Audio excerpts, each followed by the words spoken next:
If you have a compulsive behavior pattern that you would like to change, know that these patterns don't respond well to force, and they don't respond well to willpower, and these parts of us certainly do not transform when we infuse them with shame,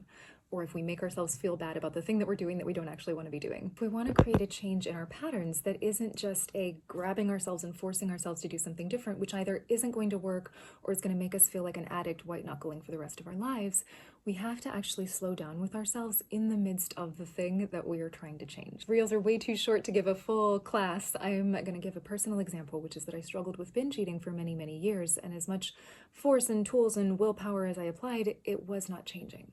So what I had to learn to do was when I felt that urge, I said, okay, we can do this. This is totally safe. I'm going to be here with you in this. And I would eat sitting down with my food on a plate, tasting and noticing the sensations in my body and not making myself wrong and not making myself stop. And I did this repeatedly, and eventually my system became so safe, realizing that I was not going to try to take this thing away, that eventually I became able to pause in the midst of a binge urge with all of this survival energy rushing through my system. And in that survival energy, I learned so much about